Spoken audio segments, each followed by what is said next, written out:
time for the Rick Smith Show. Now, here is the voice of the working class, Rick Smith.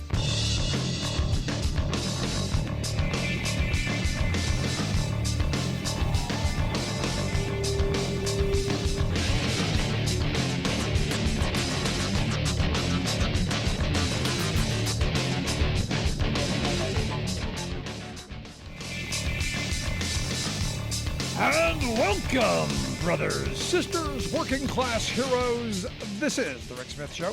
Thanks so much for being here today on the big program. Lots to get to, lots to talk about. First, foremost, our big, what was supposed to happen on Labor Day, postponed, but our big announcement that we are going to be embarking on a multi-state radio tour.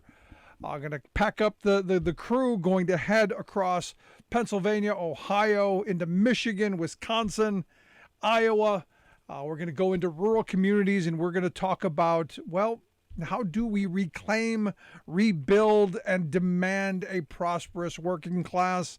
The working class hero tour, as I'm kind of leaning towards.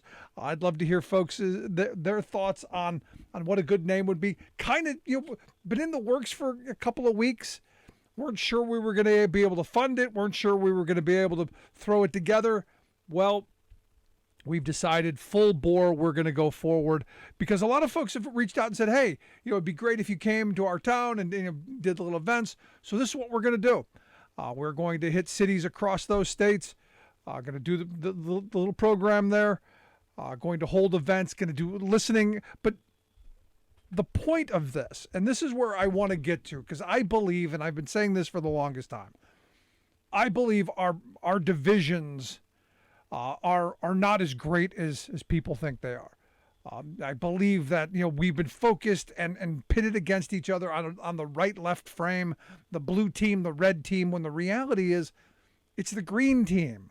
And I go back to this when I was a kid. I was one of the few white kids in a predominantly black neighborhood, and I learned very young that it wasn't the only color that really mattered wasn't white or black, but it was green, because we were all broke. All of us were in the same economic position. There wasn't food at the end of the month. There was no opportunity, virtually no hope. And I believe that once you tear down that construct and we start talking about policy and moving where we want to go, I think we can get there. Now, as I've been saying, I think the kernel of truth, the nugget that Donald Trump uncovered, is that the working class of this country has been abandoned by both parties. His rhetoric and his salesman pitch courted those folks who either remember or cling to the memory of a strong, prosperous working class. And the reason we're choosing to go to smaller towns and cities in rural areas is because they're the ones who got really, really wiped out. You go into some of these towns that used to have the factory there or the mill or whatever that created the prosperity that a lot of us like to harken back to and cling to the memory of. That when we were identified as the town that made glass or the town that made rubber or whatever, the town that made cars, when we were that, we had an identity, and those jobs created a reverberation effect, so that Main Street had shops in it and people had other jobs, and it built an economy of broad prosperity and opportunity. And when the wealth class of this country, with bad politicians created, bad policy, bad trade deal, and don't forget CEO and shareholder greed. When they ripped that factory away or that mill away or that identity away, what was left was chaos, was drugs, desperation, broken families, all of the horrible things that we know happened. And my thought in this has been, look, you can recreate that kind of prosperity again by having smart policy.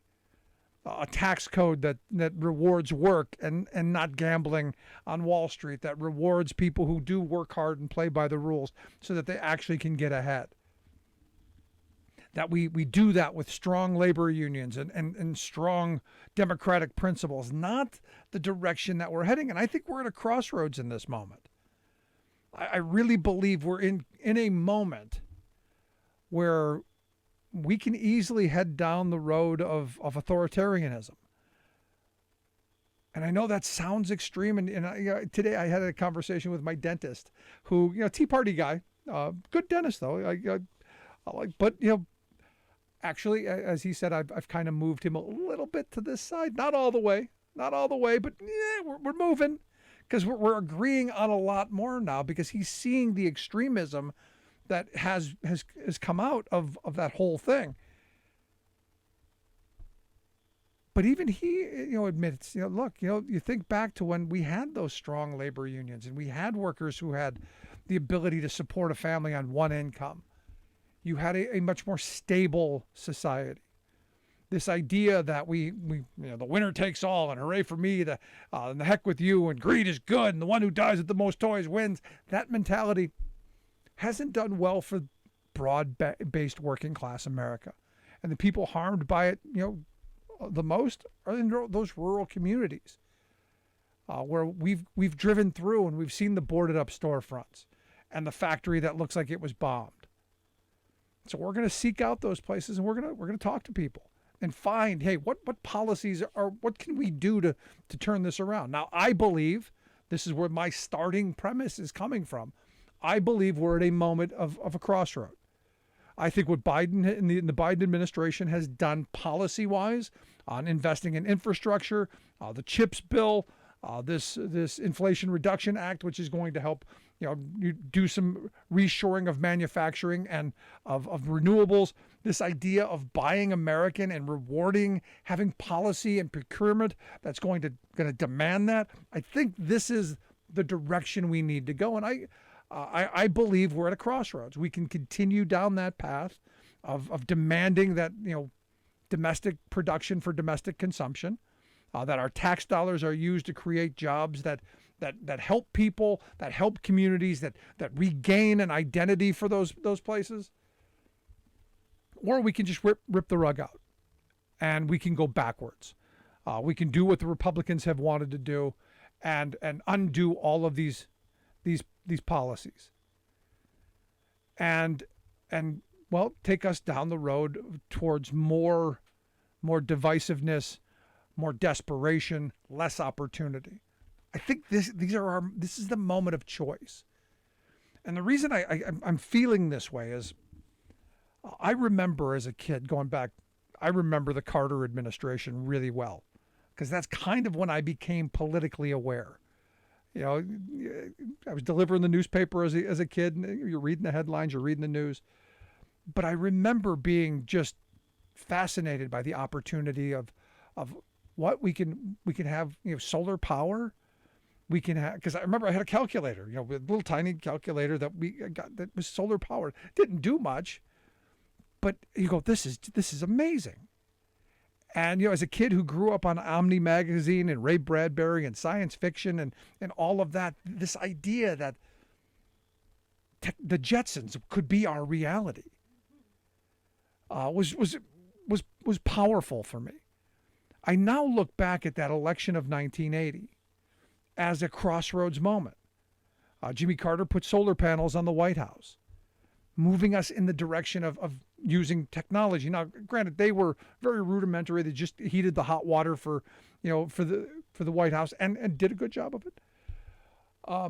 Then you had Ronald Reagan elected because he presented a different vision. One of hooray for me and the heck with everybody else. And the first thing they did is they ripped the solar panels off the White House, put in a good oil burner. And here we are 40 plus years later with that policy. And looking in the rearview mirror, I now look at the significance of that 1980 election going, that mattered. And you go, elections matter. I think we're heading towards that moment right now. We're heading down that road to where elections matter.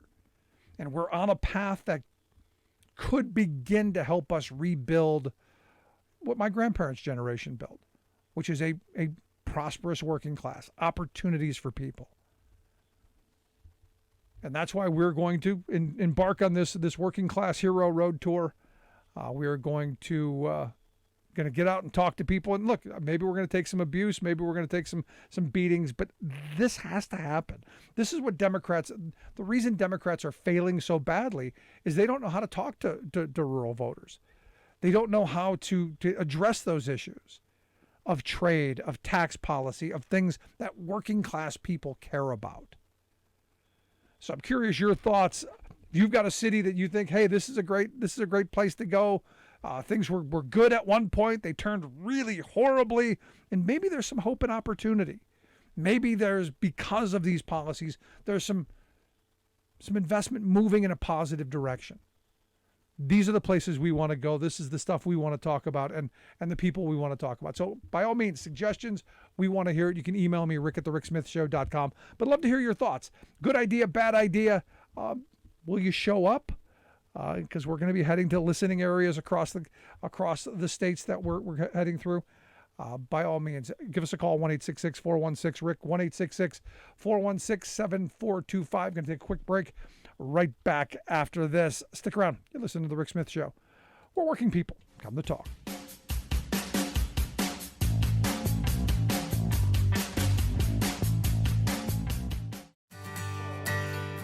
From the steel mills of Pennsylvania to the auto factories of Michigan to the modern makers movement, manufacturing makes our nation great. I'm Scott Paul, president of the Alliance for American Manufacturing. We bring business and labor together to advocate for policies that everyone can agree on. Together, we can strengthen manufacturing and create good-paying American jobs. Help us keep it made in America.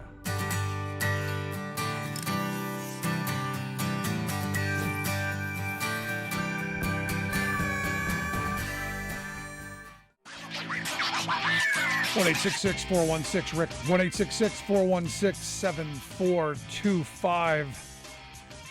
According to the most recent IBD tip poll, Biden's approval rating has gone up 6.6%, the highest since April at 49%. Younger Americans happy because, look, you got the student loan forgiveness money that's helping push in the right direction. But overall, the polling that's being done right now, Americans are feeling better about the economy. Gas prices are coming down, figuring out how to deal with some of the price increases. Some wages are still popping up, and this idea that workers are finally taking some control and demanding better opportunities at work. This is kind of a big deal. In fact, the most recent polling from NPR and PBS, they point out that 30% of Americans now say rising prices are their number one issue, and that's down from 37%. So heading in the right direction, because look, gas prices have been falling. I forget how many days in a row now, but it's been a number.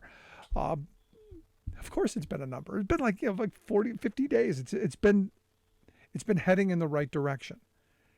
And what's interesting to me is I'm watching conservatives lose their minds, trying to remind people of, well, look at all the things Joe Biden did, and what it. I was reading an op-ed by one of the think tanks, and this person was going on about all of the perceived failures.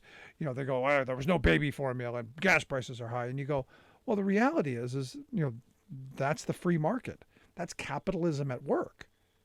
Would you like, a command economy that, Biden would have the ability to ration stuff?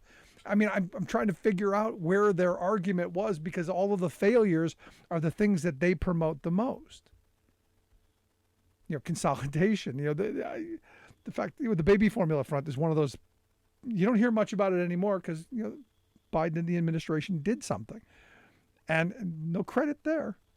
But it's interesting to me that they want to remind people of the pain and the misery and the anger, and because they want us angry and pitted against each other. And part of the reason that I want to do this road trip is For me, I like, having conversations with people who we don't agree with, because I think you can hammer out. I've always believed that two people can sit down and you can hammer out an agreement. I believe that you can come to some kind of an agreement, no matter how much you disagree. There's always going to be common ground. And look, at least I used to believe that. I think that the vast majority of Americans want the same things: safe neighborhoods, good quality jobs that support a family, good education for their children, opportunity for the future. Those kind of simple education, healthcare, that kind of make my life better stuff. I think we all agree on that. And I've always said that, the difference between most people is the pathway at which we get there. We want clean water, we want clean air. At least I think so. I used to believe it. I'm still kind of clinging to it.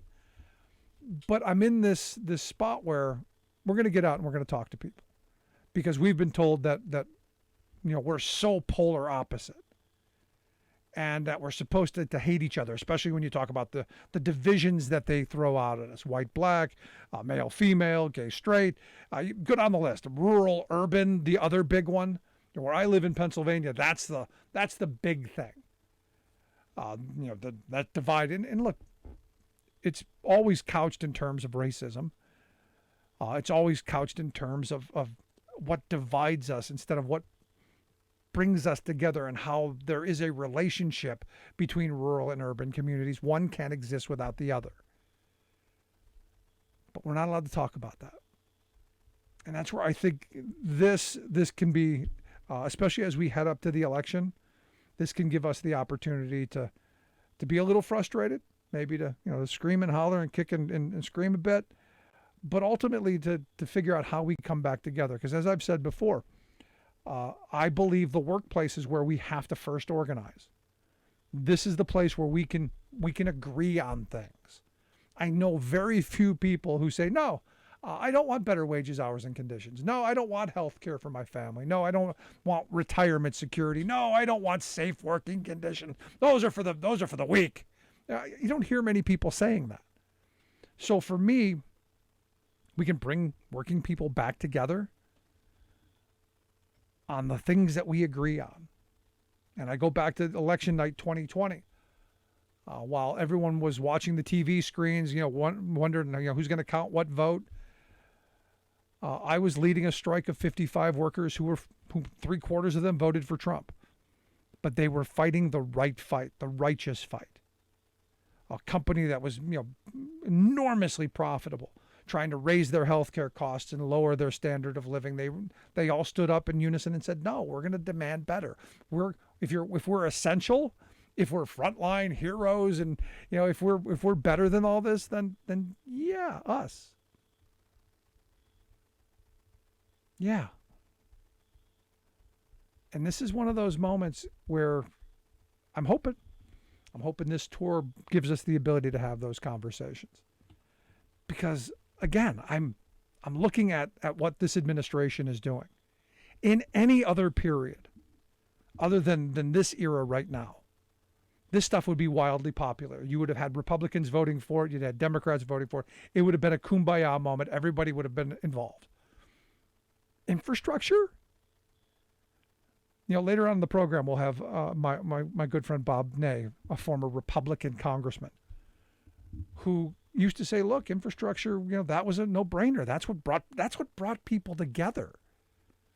And that's what you brought home to your districts. When in 2010, when the Republicans were losing their mind with the Tea Party people, railing on about pork barrel spending. And I'm saying, well, let's talk about what kind of pork barrel spending. Because, when Congress people and senators bring projects home, like, a bridge to nowhere eventually leads somewhere. And that kind of investment then means something. Hospitals and schools and museums and the stuff that they used to bring home, bringing home the bacon, was good for the community. It was good for them. It's what got them reelected, because, hey, look what I did. But it was good for the community. It built the community, it built solidarity, it built identity. and it created jobs. We used to understand that. Now, did they abuse some of it? Yeah, there's anytime you're talking about people, there's always going to be abuses. Anytime you're talking about people, there's always going to be someone who screws it up. And that's why you hold them accountable. That's why we have the ultimate term limiter. We have the power of the vote. And this election cycle, for me, is one of those moments where we're at that crossroads. Some of the things that this administration has done, I am thrilled with.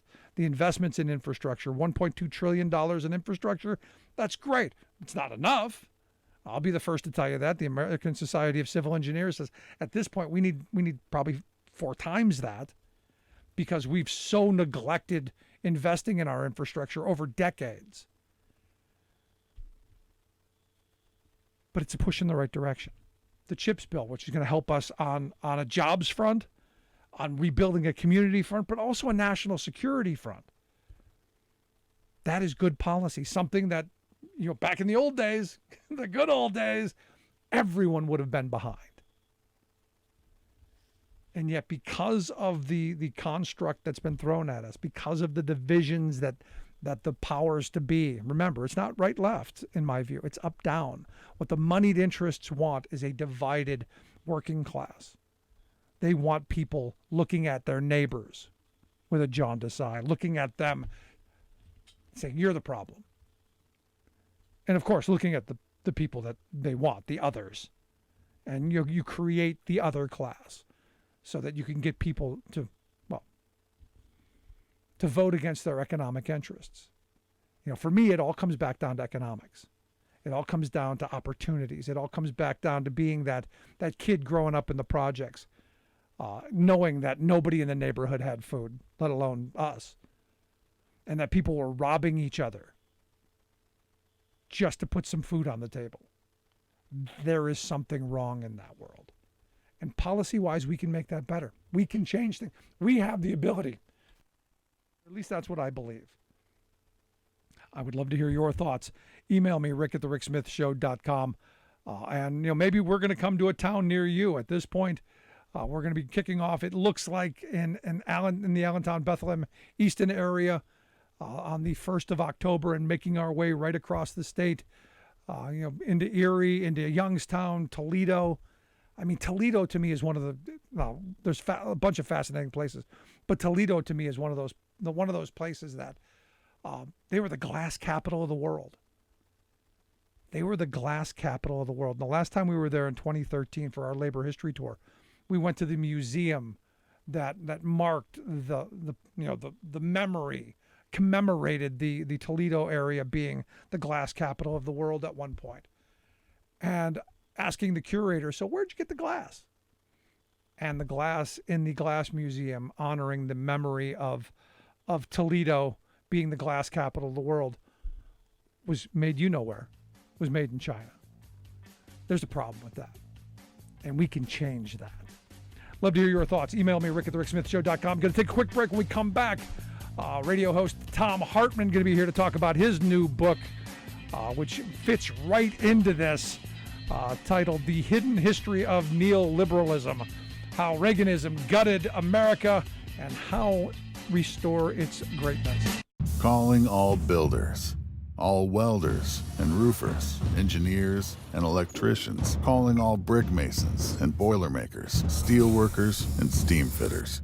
Your country is calling you to rebuild America, to create a cleaner, safer, more prosperous future for all. Tackling climate change, this is the job of our lifetime. It's time to build back better. Let's get to work. It takes a lot to raise a family. A good job, a good salary, and some patience. A lot of people my age are drowning in college debt. But I chose a different path. I'm a member of the IBEW, the International Brotherhood of Electrical Workers. I work hard for my job, and I love what I do. I had a lot of choices for my future, but I made the best choice for my family. IBEW, the right choice. So my next guest fits perfectly into our big announcement of the Rural Voter Road Tour, the Working Class Hero Road Tour. Because look, he's now written the book on what our thesis was. The Reagan era, that crossroads moment of do we head down the road of renewable energies and solar panels and opportunity in that, or do we stay on the dirty stuff and choose a path of what got us? I'm looking at this moment in that same kind of frame. So here to talk about his most recent book, I've asked radio host Tom Hartman to come talk with us. He's the author of The Hidden History of Neoliberalism, How Reaganism Gutted America, and How to Restore Its Greatness. Tom, thanks for taking time for us. Hey, Rick, thanks so much for having me on your program. So, this couldn't have fit better, because this is the exact kind of stuff that I've been talking about and that we want to talk about on this tour as we go through, small towns and rural communities across, the number of states we're going through. But this is an education moment, I think, for a lot of people to go, look, things were good. I mean, we had a prosperous, broadly shared middle class. Workers were doing well. And what killed that? And I argue it was the Reagan era. Yeah, Reaganism, neoliberalism, supply-side economics, trickle-down economics, whatever you want to call it. You're absolutely right. When Reagan came into office, 2/3 of America basically was in the American middle class, over 65% of Americans. In large part, that was because 1/3 of Americans had a good union job, which meant another 1/3 of Americans had the same wages and benefits, because union jobs defined the local wage floor. And, now we're down to 6% in the private sector of unionization, and the middle class is down to 45% of America. 20% of the middle class has become the working poor in the 40 years that we've had neoliberal economics or Reaganomics. And, it's gutted this country. And good on you for taking the message to rural America, because a lot of these folks are just watching Fox News and they're never going to hear the truth. Yeah, but the thing is, and I've been talking about this for years, because I know these people and I know these communities. They're clinging to the pride of the past that, hey, we used to have this factory, that made automobiles or glass or rubber, or go down the list. And because of greed, bad policy, whatever you want to throw out there, that identity was ripped away from these people, and what they were left with was desperation, poverty, broken homes and families, and drug. We can go down the negatives, and I think that the mastery of what Trump brought was he was talking to those people and giving them some false hope that he alone could recreate what they've been clinging to, and I think we have to talk about that.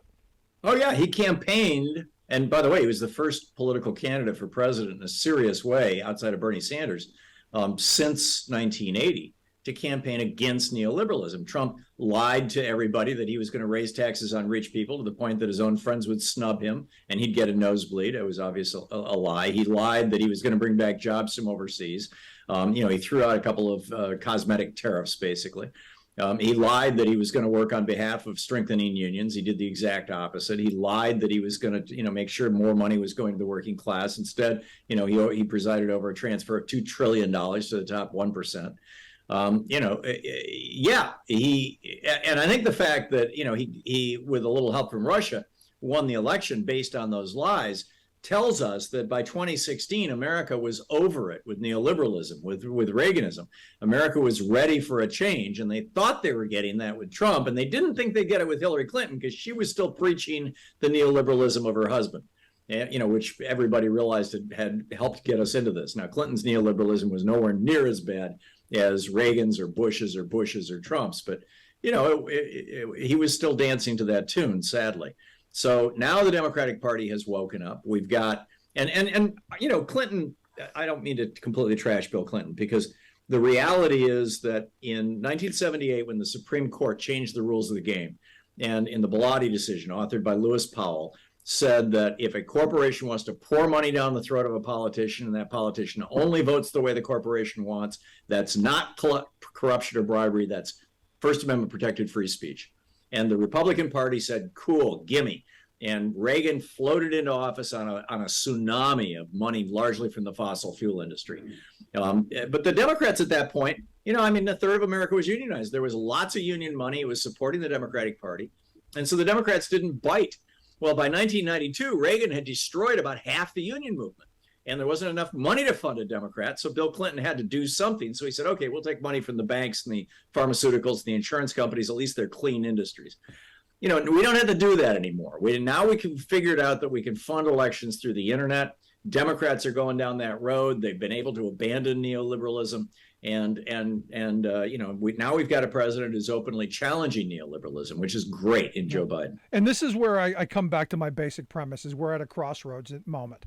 You're a little bit older than me, so I know you remember the Carter years. I remember growing up as a kid going, we got a president who put solar panels on the White House. There's the potential of, the sun, powering our homes and our cars. I was a kid reading Omni magazine and Ray Bradbury.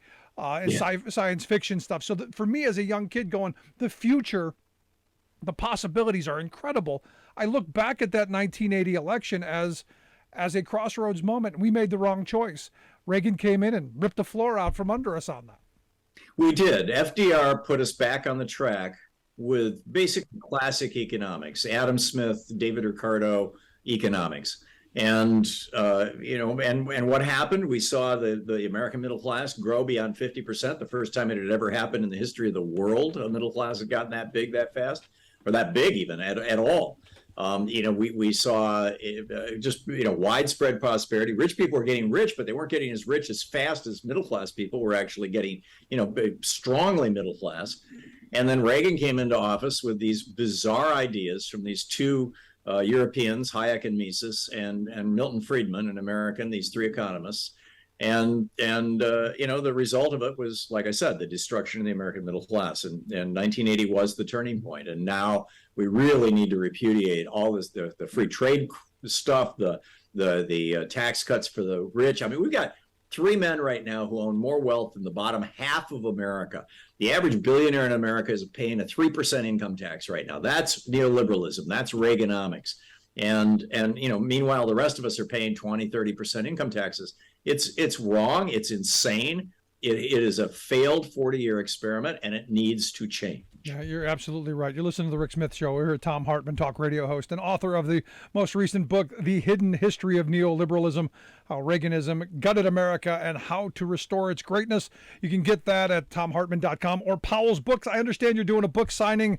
Is this virtual at powellsbooks.com? Yeah, it'll be virtual tomorrow, and people can sign up at powells.com, and they can order the book at powells.com. I highly suggest picking this up because, look, this is the history that has to be told, because a lot of people, like I said, are still clinging to that memory of what used to be, that Norman Rockwell version of the 50s and 60s, and don't know the part of the destruction, the fact that those jobs were ripped from people and the pain and suffering that it was caused. And I think it's important that people understand that. It wasn't an accident. It wasn't magic. It didn't fall out of the sky. This was intentional. And in fact, back in 1951, Russell Kirk, in his book, The Conservative Mind, which animated the whole Barry Goldwater and William F. Buckley movement, predicted that if the middle class continued to grow as rapidly as it was, it would eventually reach the point where more than half of Americans were in the middle class, and they would be wealthy enough that they wouldn't be afraid anymore. And therefore, Kirk predicted, you're going to see three things. You're going to see young people defying their elders, you're going to see women defying their husbands, and you're going to see minorities defying their proper place in society. And sure enough, at the time in the 50s and the early 60s, he was thought of as a crackpot. But by the end of the 1960s, young people were out burning their draft cards, women were burning their bras, and the civil rights movement was rolling along. And at that point, Republicans looked back on the much maligned conservative mind by Russell Kirk and said, holy cow, this guy was a prophet. And so when Reagan came into office in 1980, not only was his path to victory neoliberalism, but the reason for it explicitly was to reduce the American middle class, to put students back into debt, to put women back into their place, and to ensure the primacy of white men in the United States. And I'm not talking about working class white men either. Here we are. This is not an accident. No, it's all, like I said, it's all done by policy. Bad policy got us here. Good policy, I think, can get us out. Which is why I'm. Biden wasn't my first choice. but I think he's been doing the right things. And I like I said, I think we're at a crossroads moment. I think the legislation to invest in infrastructure improvements, the CHIPS Act, I think the IRA, I think these things are moving us in a positive direction. Well, I don't think they're enough, and I don't think anyone does. It's a start, and it's moving us in a direction that I don't know that in 40 years looking back, if we undo, is going to be good for this country in any way.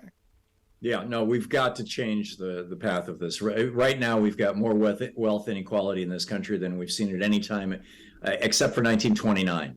And it led straight to the Republican Great Depression.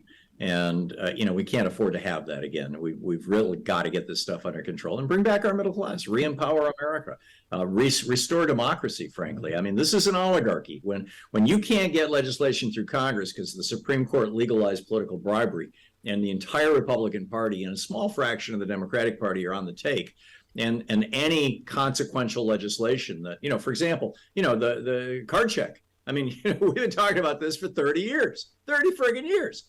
Or Elizabeth Warren's new bill, that would basically blow up Taft-Hartley. We've been talking about that since 1947. Harry Truman called it the vicious Taft-Hartley Act, Taft-Hartley Act, excuse me. Now we've got to do it. If we don't, we're going to see America fall farther and farther behind, and you're going to see more and more social unrest, and you're going to see more and more political violence in America. This is the predictable consequence of Reaganism, and we've got to reverse it. Now, the book, obviously, half the title is How to Restore Our Greatness. How do we get there? I say a big part of this is reorganizing the workplaces. This is why I'm thrilled to see young people with such high expectations and high approval of labor unions and all the organizing that's going on. But how do we get to that place to where I think most people, when you ask them and they put down they take off their red hat or blue hat, I think they want to get to the same place. How do we get there? It's common sense stuff. We need to, number one, raise taxes on the morbidly rich so that they're helping to pay for the cost of our society.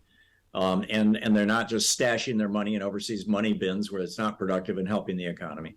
Number two, we need to blow up so-called free trade and bring our jobs back to America. We need to re-engage Alexander Hamilton's trade policies that built this country and stood from 1793 all the way up to 1980.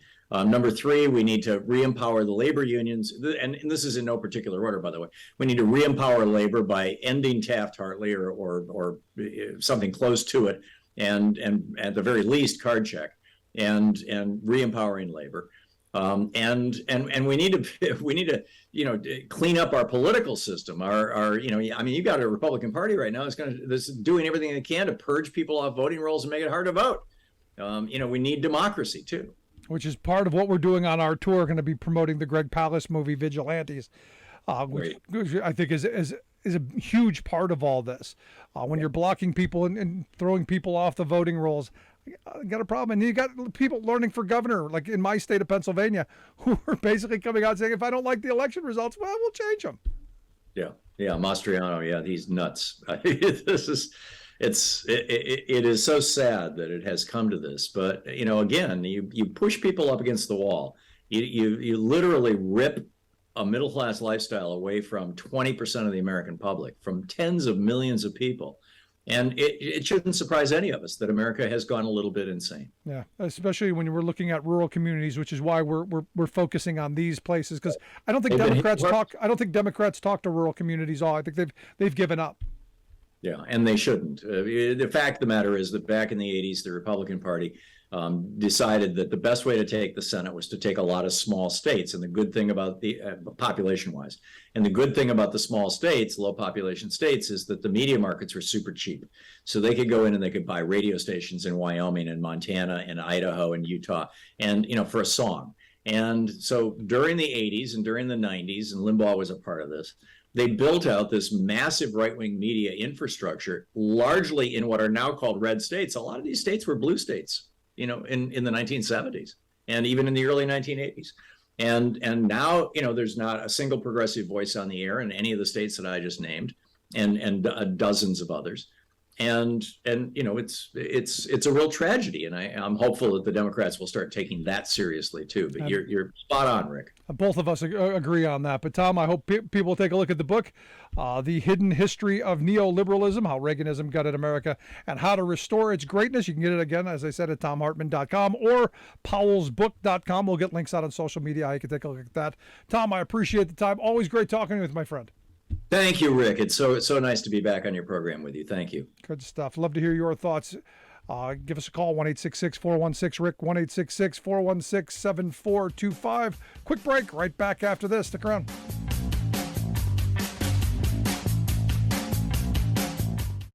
I've been driving buses for 5 years, and my day-to-day routine is I wake up a little earlier than most people. I get on a bus, I go out, I pick up some students and make sure they get to school nice and safe. Here in Fairbanks, Alaska, that can be a challenge because of the winter weather and the icy roads. But I love the job. So the Teamsters are great. They provide us a lot of protections. They've always taken care of their people, made sure that our jobs were secure. We didn't have to worry about whether or not we'd have a job from day to day. And that's amazing because before we'd be working 4, 6, 8 hours a day and only earning minimum wage was real difficult to make a living. Then the Teamsters pushed a law so we make something we can live off of and not have to have a second job. What absolutely gives me peace of mind. The union membership allows me to focus on this job without having to worry about whether or not my family is going to be taken care of. I'm Andrew Case, and I'm proud to be Teamsters Local 959.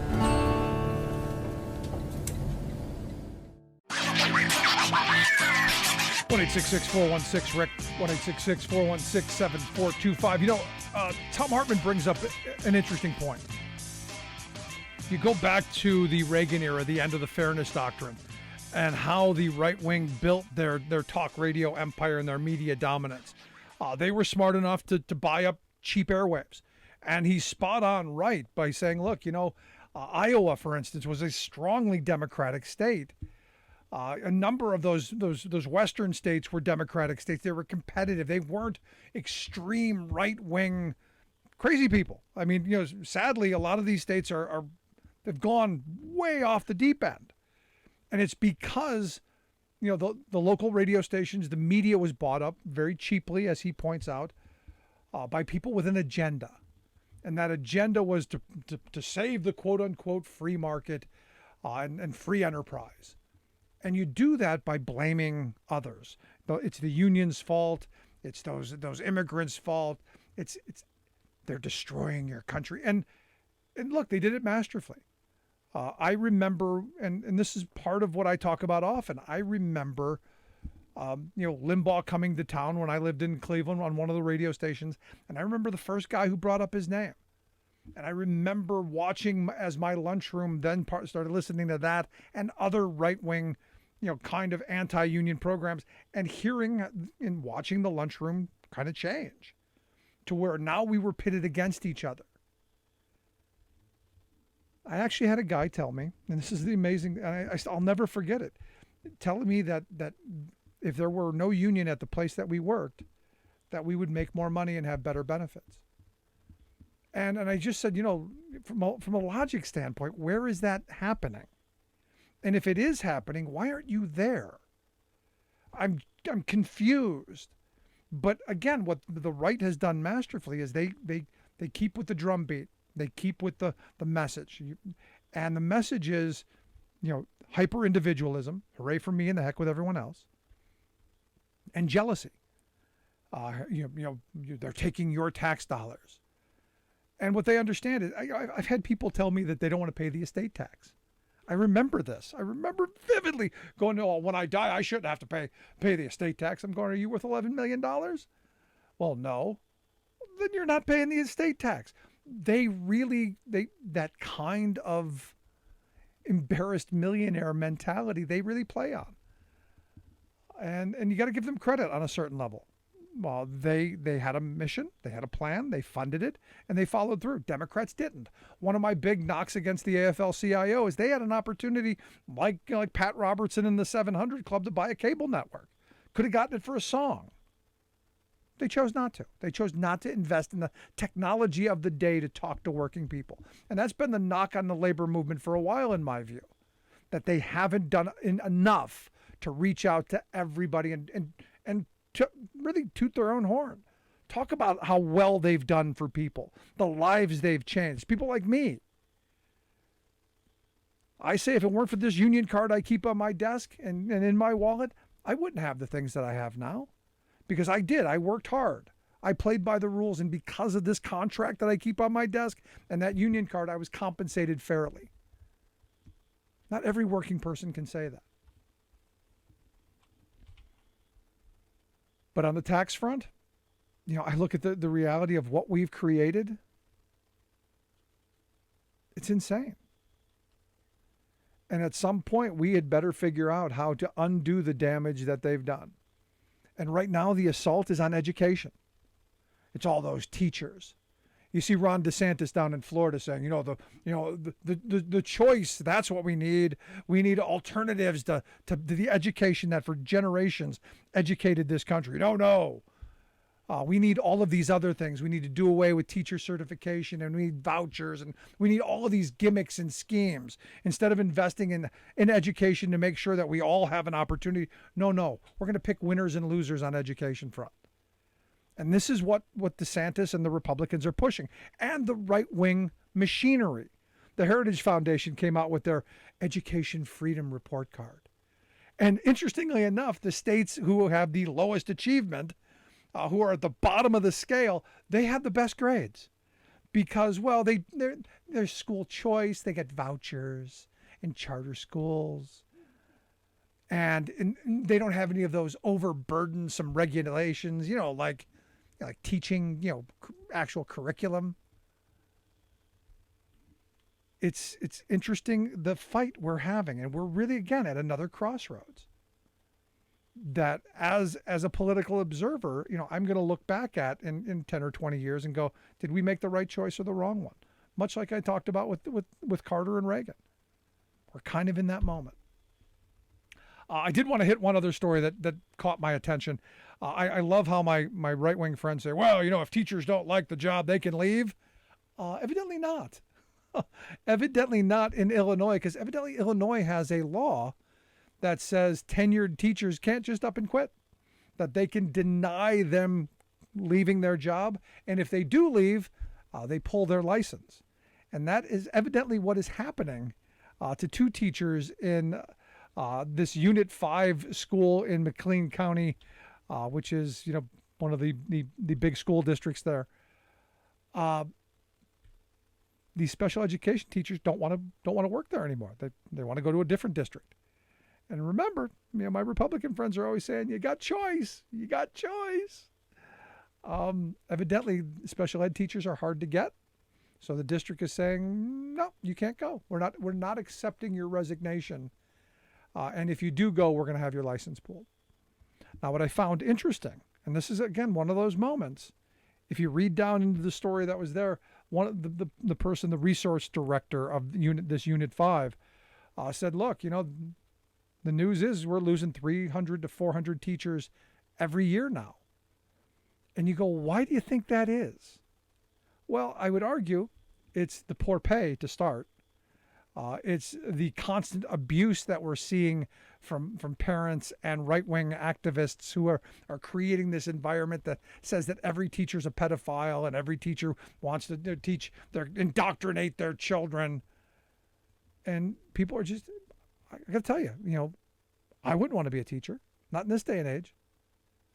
No matter how pure your intentions and how much you want to do good, there's always going to be that person there going, no, you're horrible. But I find it interesting, that frame of, you can always quit your job. Not if you're a teacher in Illinois. Evidently not. Wow. Love to hear your thoughts. Email me, rick@thericksmithshow.com. Let me know what you think, especially on that front. But if you've got an idea for a city along the way in Pennsylvania, Ohio, Wisconsin, Michigan, Iowa that you think we should be stopping in, shoot me an email. Let me know why. And maybe we'll be stopping in one of those places. We're going to put out the tour dates here in the next 2 weeks. So if there's a place near you, by all means, we hope to see you. Going to take a quick break. Right back. Stick around.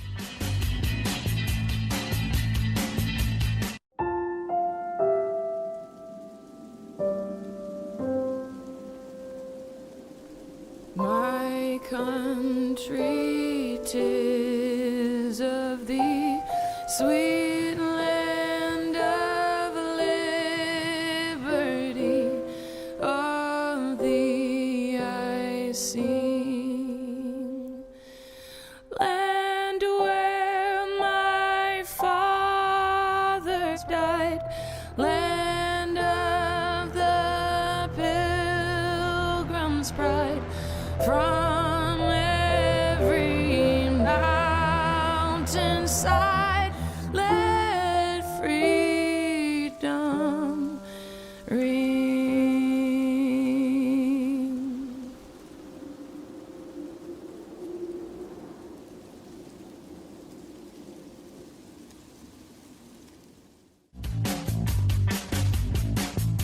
Welcome back to The Rick Smith Show. Check out our website, thericksmithshow.com. Remember, make sure you grab the podcast. You can get it there at thericksmithshow.com or wherever you get your podcasts.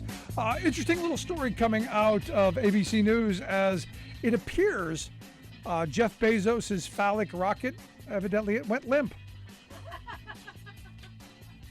Capsule carrying experiments into space, evidently parachuted safely to the ground, but the Blue Origin rocket needed a blue pill to continue to go into space. It crashed, obviously. Too much on the phallic part of the Bezos, where the little Bezos went, or actually a big Bezos went boom. I guess the New Shepard rocket was barely a minute into its flight from West Texas when flames shot out and the capsule separated. The experiments floated to the ground safe, but the rest of the rocket went limp.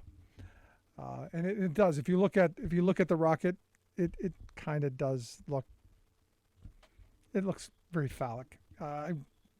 You couldn't have designed something else. There is that. Also, interesting story coming out of Reuters, and again, this is one of those moments. Starbucks, the world is watching you. Evidently, Starbucks is spending a bunch of money adding benefits to their non-union workers. Now, understand, none of the workers who have voted for the union actually have a contract.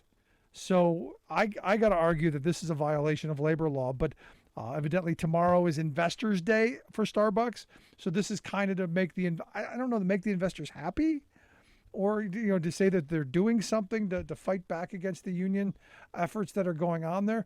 But this seems illegal to me, and it seems a moment where the NLRB should be stepping in with unfair labor practices and doing something. But this is classic union busting stuff. Going, hey, we'll give you some. You just vote down the union, and we'll give you a little something. We'll make things a little bit better, so that workers don't organize. And the question that I always come back to is, why would they do this? What is so egregious? What violation would workers make if they organized and said, look, we want to share the wealth we create? It seems interesting that they've got the money now to make things better only after the threats of workers organizing come up. And this is one of those moments where ask yourself just the simple logic questions. Why now? Why now are you coming out with these programs in the face of this organizing campaign where your workers are saying, hey, we've not been happy for a very long time, and we've been telling you this for a very long time. Now we're going to do something about it.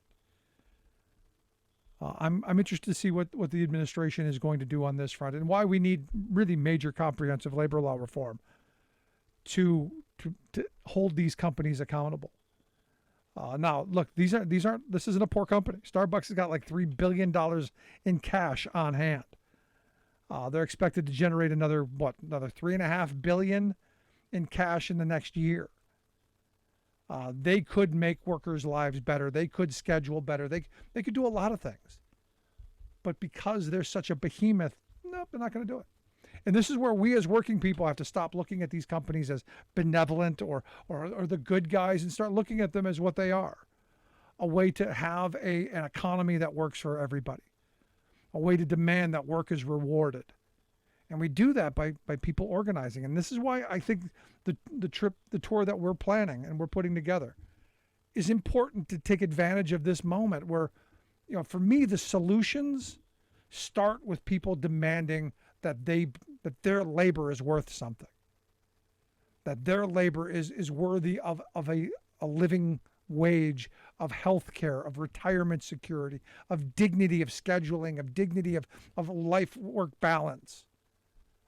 This is that kind of moment for me. And as I've been saying, I think we're at a crossroads. What direction will we go? Will we keep moving in the direction that Biden and the Biden administration have laid out?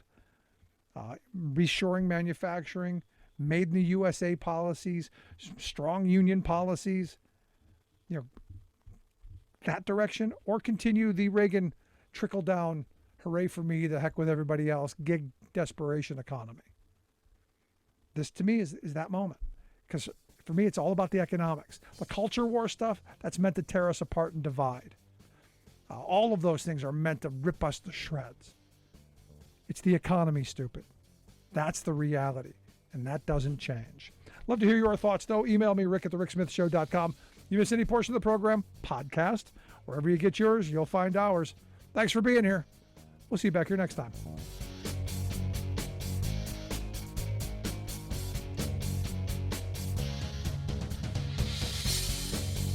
You've been listening to The Rick Smith Show. Email Rick at rick@thericksmithshow.com.